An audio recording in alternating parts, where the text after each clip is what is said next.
Welcome back to Tarot by the Bay. I'm David. Well, Elon's son not only captured stole all the thunder out of the room when he was there, it also was a very popular video for me. Thank you for all those who watched it and subscribed because of it. A couple of things from comments I saw in there. Yes, there was a child that said the emperor was wearing no clothes, and that does track with what we were seeing. When Elon was interrupted by his son making weird noises, and Elon started gesturing about his son. His son was mimicking his gestures, which was interesting. It just tells me that his son is patterning his behavior after Elon. So if his son hears things saying like Trump's not really the president, I'm assuming the son is hearing that from Elon, and probably also shut the F up or shut your effing mouth is probably also from Dad. One last thing I do want to throw in there. I will give credit where credit's due. Please forgive the source.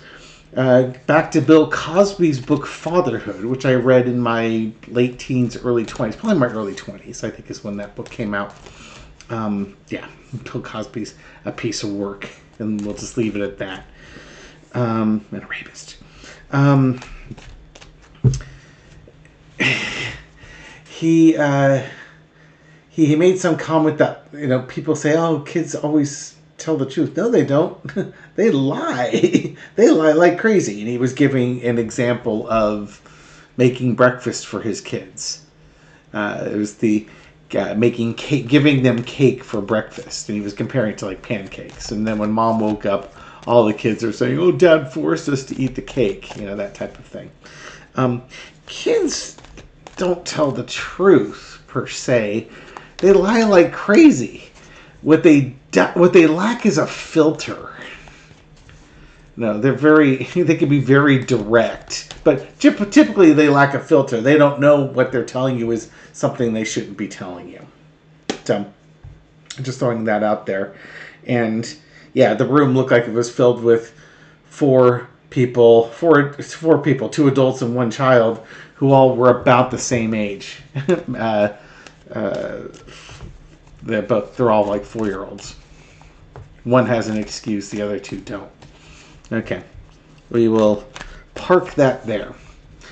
On to this reading. I actually went to bed really early last night because after I saw the rest of the news that happened yesterday, I didn't want to be awake anymore. I just wanted to go to sleep and end the day. I ended up watching videos in bed for quite a while, but it was just depressing. This reading is going to be on Pete Hegseth's wonderful NATO visit and the U.S., Ukraine, and Russia. For those who have been paying attention, you should probably turn this off now. But basically, Trump and Putin are trying to end the war together, and not including Zelenskyy in the talks. And Hegseth's out there saying that, it's unrealistic for Ukraine to think that they should get their territory back or be allowed into NATO.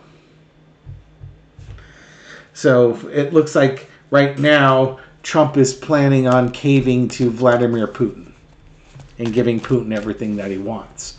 Now, just because the United States is doing this doesn't mean Ukraine has to comply, but the U.S. is supplying the lion's share of Ukraine's weaponry to them. So what the U.S. wants will carry a lot of weight. Now, will Europe step up? I don't know. Maybe, maybe not. Hegseth was also trying to play it off that the United States face consequential threats to our homeland. We must and are focusing on security of our own borders. Oh, really? Yeah, because all those Canadians are streaming in the country. Oh, are you talking about the brown people that you're going to send the National Guards down to deal with and some military folks? Do you need Javelin missiles for these folks? Do you need ATACMS missiles for these folks? Do you need F-16s and all the accompanying bombs, smart bombs, air-to-air missiles that go with those? How about Patriot missile defense systems? Is that what's needed to stop the invasion at the southern border that you purport is happening? But for some reason can't show a southern town that's been invaded and taken over? What about the dogs and cats in Wisconsin? Is that still an issue, or have we solved that problem? This administration, man, I tell you what. Okay. So I'm going to just read on the energy of the United States, Ukraine, Russia, and the war that's going on there. And then we'll just spill out from there. This is for entertainment purposes only. Let's see what insights we can glean from the Russia-Ukraine war and the U.S.'s involvement. Magician, the manifestation. Somebody's trying to manifest something. It's crossed with, the old relationships and money. Okay, so right off the bat, what I'm getting from this is what's driving the United States is it's money oriented, opportunity, financial opportunities. Now, one of the things with Putin right now is that he's squirreled away a bunch of money, foreign currencies and such, and he's reportedly running out of that, or very low if not out. And the other things that I've heard is that Russia was doing some fancy accounting, basically forcing banks to give loans to mercenary groups that they know they won't get paid back. So basically having the banks pay for half of the war, so that it doesn't look like Russia is spending as much money on the war as they are. But it's going to crush the economy at some point. The banks will fail, then the government has to bail out those banks, and there's going to be a run on money. There will be an economic collapse in Russia that will end this war, and all Ukraine has to do is just wait them out. But Donald Trump that doesn't get Donald Trump a Trump Tower in Moscow, if you know what I mean. Now, I think when Zelenskyy met with Trump before, I think Zelenskyy was trying to dangle the rebuilding of Ukraine in front of Donald Trump, and maybe allowing him to build a Trump Tower in Kiev. Just because that's just what you have to do with this guy. You got to make it all about him. But I think this is the relationship with Trump and Putin is causing this. This could also be the relationship of the U.S. and NATO. Certainly, the U.S. and Europe and NATO should be crossing Trump's desires for peace. This is also a card of naivety on low energy. Like, you can go for this, but this is naive to think if it's going to work. So there's all sorts of different permutations that could be coming with this. In the past, the justice card, this is an unjust war. This is a war that was brought on by Putin. He expected that they would be able to decapitate the Ukrainian government in the matter of days or weeks. And they've paid the price. Russia has paid the price for their miscalculation. One of the things that they miscalculated on was how much corruption and theft was occurring in the military. Because, folks in the military knew that Russia wasn't going to be invading anybody, so you don't need to do all the maintenance and do all the logistics that you need to do when you could just pocket the cash back to money. So pretty much Russia got what they deserved, and they were exposed to everybody for the corruption that they've got. Yeah, and right now, I get back to my part about Putin. The war's going on, it's past its third year. Russia can't act, believe it or not, Russia can't take much more of this. They've been taking a meat grinder approach with their assaults. They are losing hundreds, if not thousands, of troops per day when they go on the offensive.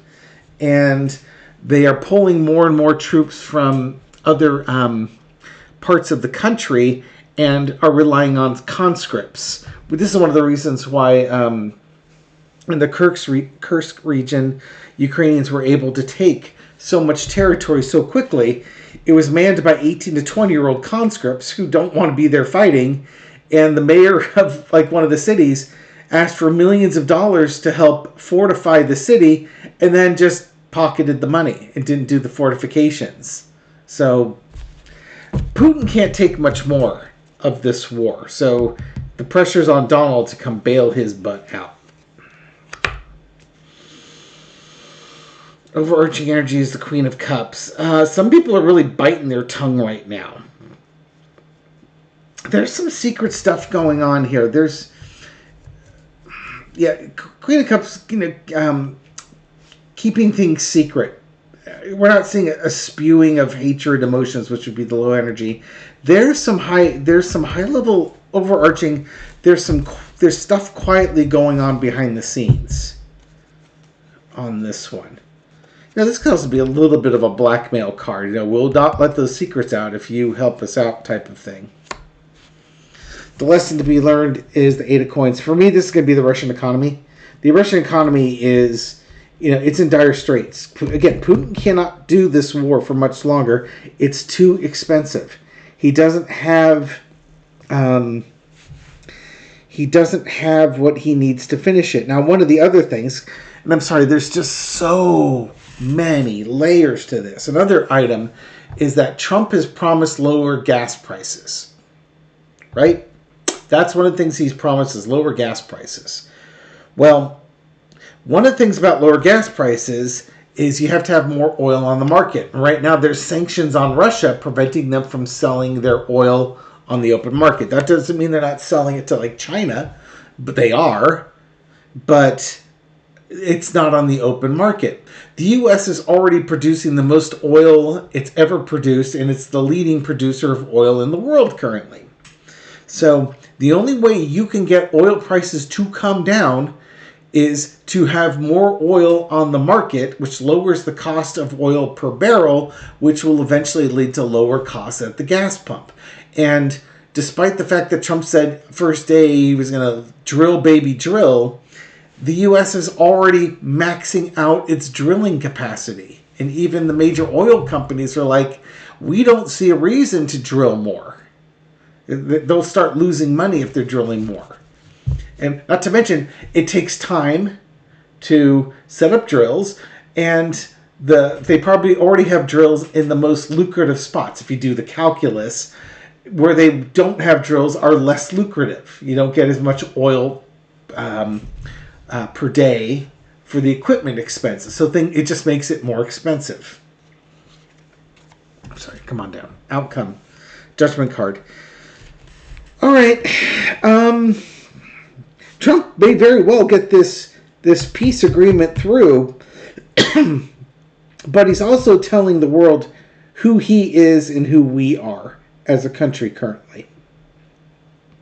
A lot of signaling going on. This might be the call to a ceasefire type thing. It's funny, though, because everybody's got their arms up, so it's like a call to arms or an outrage type thing. I'll be curious to see. One clarifier card. Whatever he tries to do, especially if he's excluding Ukraine from it, it's causing people... This is more the outrage. People raising their arms in outrage because of...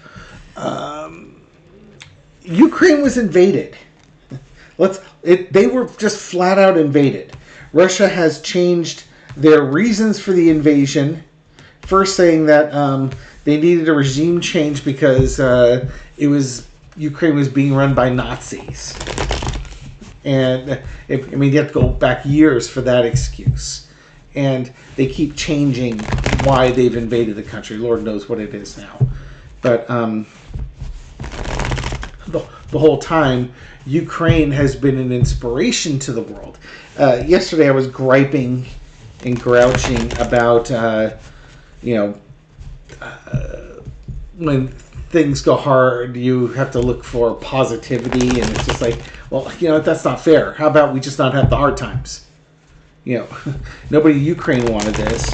But if you want to look for a silver lining in this, Ukraine has been inspirational. The soldiers and the will and determination, the ingenuity of their fighters. Now they've had a lot of world support with equipment, and that helps out a lot. But they've shown ingenuity all along the way, moxie, scrappiness. They're outnumbered, they're outgunned, and they're beating Russia in the war. They don't have a navy, yet they've sunken Russian ships and have forced their Black Sea fleet to move hundreds of miles away, thousands of kilometers away, to avoid being attacked and having ships sunk by a country with pretty much no navy. Russia should have air dominance and doesn't, and they greatly outnumber the Ukrainian Air Force. Russia had to get North Korea to send 10,000 troops to help them with their assaults, and it's not working. It's just amazing what Ukraine can do with some $1,000 drones and against $1 million Russian tanks, to the point where Russia was pulling tanks out of World War II and Korean War vintage. They weren't in the Korean War, but 1950s tanks out of storage and throwing them up on the front lines to provide some type of armored vehicle, because the Ukrainians were getting too good at blowing up the Russian modern tanks. It's amazing. Nobody gave Ukraine a chance. They thought maybe 6 months was the outside chance they could last. And it's been 3 years, and they're holding their own just fine. In fact, they took Russian territory. Trump and Putin are trying to exclude Zelenskyy. What's Zelenskyy feeling about this whole situation here? Reaping what you sow, and the walking away. Okay, this is that thing in that past too. I don't know if I get what Zelensky's getting from this one. This might be, if Trump and Putin start doing this, there's going to be unintended consequences of this. Okay, so if this was Zelenskyy, here's what I'm saying. If he is forced to accept this, expect that there is going to be major unconventional fighting in Ukraine between Ukrainian guerrilla fighters and Russia in southern Ukraine. The war may stop, but the fighting won't. It just may take on a different look. What's happening is unjust. This is the Blitzkrieg. If this is I think this is the Blitzkrieg of Ukraine, and this is what Putin wanted to do. He wanted to take off Kiev, try to assassinate Zelenskyy, and just decapitate Kiev. Yeah, and there's the passion card again. That was the clarifier in the last one. I was asking about how Zelenskyy feeling about things. He's still very passionate about this. This could be that maybe they take a break on the war because he doesn't want more people killed, or, he might have to take a pragmatic approach that if the U.S. isn't supplying arms, then what chance do they have to keep Russia at bay? When Congress delayed funding or refunding Ukraine for like 6 months, Russia was slowly grinding Ukraine back. The minute they mistakenly gave Ukraine their funding back, Ukraine put Russia right back on its heels. Europe may not be enough. That's, I guess, where I'm going with that. Overarching energy is the negotiations, the secret negotiations going on. I think he wants to be part of it. He should be part of it. He's the leader of one of the two countries that are at war. There might be a peace offering that comes out of this. And there's that rebuilding. How are they going to afford to rebuild it? Russia should be paying for reparations on this.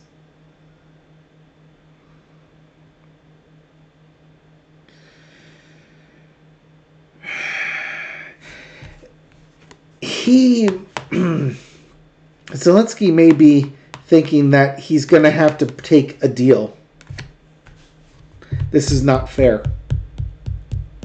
But Zelenskyy might have to take a deal because the financial reality is they can't keep Russia at bay without funding from the USA, and Trump has been elected to be the president for the next 4 years. I don't know if he will live that long. I don't believe Trump will live that long because he's an incredibly unhealthy person. But, you can't necessarily count on that when it's your country on the line. The pragmatism has to come in at some point. I do not, by the way, in case you think I enjoy saying that, I don't. I am absolutely outraged with what Russia did. They were warned so many times, pleaded with so many times not to do this, and they did it anyway.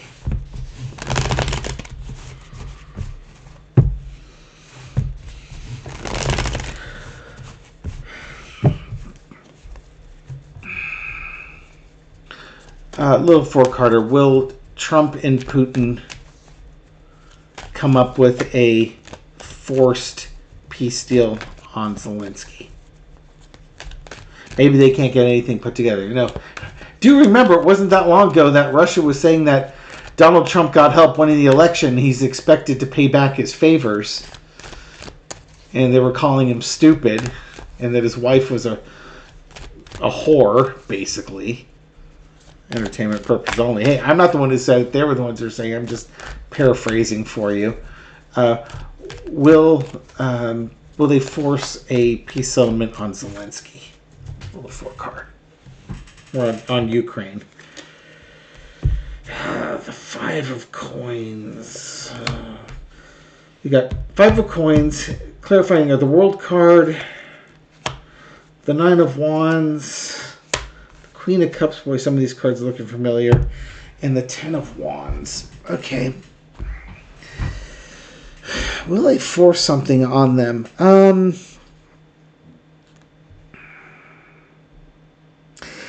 It's just telling me that Ukraine's being excluded from the talks.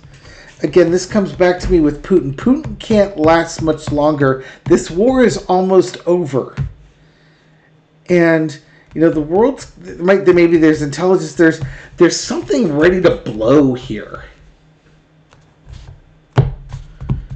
I think the negotiations are going to get tough. If this was, are they going to force something and it's a yes? There's no money for Ukraine. This is just kind of like a really bitter pill to swallow for Ukraine, and all they can do is be on the outside.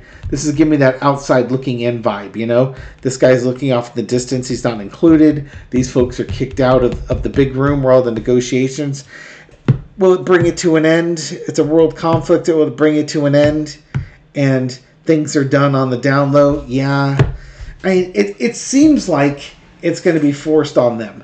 If it's not forced on them, it could be that this also could be just the financial situation in Russia is so dire. Putin's really got an eye on it. Putin needs this war ended. He may not be able to rule much longer if this war goes on much longer. So in some ways, it's a race to the end. We're at the end of this war.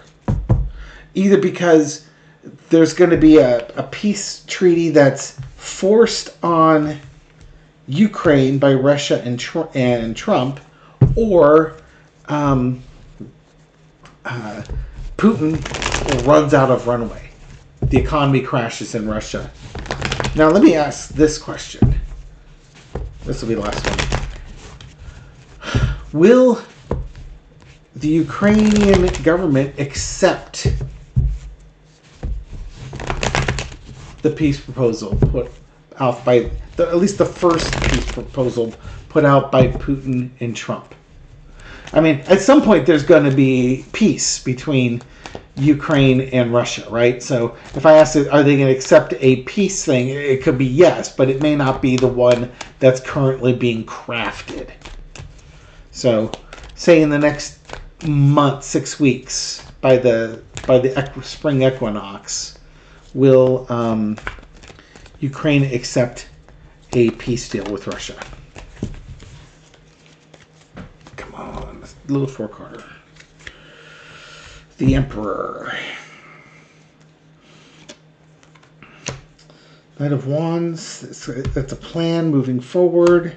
There's that evaluation card again. Looking forward to things.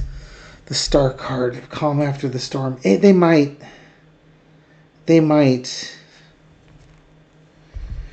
This might be just one of those things that Zelensky's done everything he can do. He can't do anything. If you're going to get your territories back, you're going to have to do it in the future. And right now you have to play the game. Unfortunately, I think they will. And I say unfortunate because right now Zelensky's not being included in the process. And that's a bunch of crap. David's opinion. Wish I had better information, but that's just what I'm getting from the cards. Thank you very much for watching this video and supporting my channel. I appreciate it. This reading is for entertainment purposes only, but I hope you found it insightful, and I'll catch you on the next video. Take care.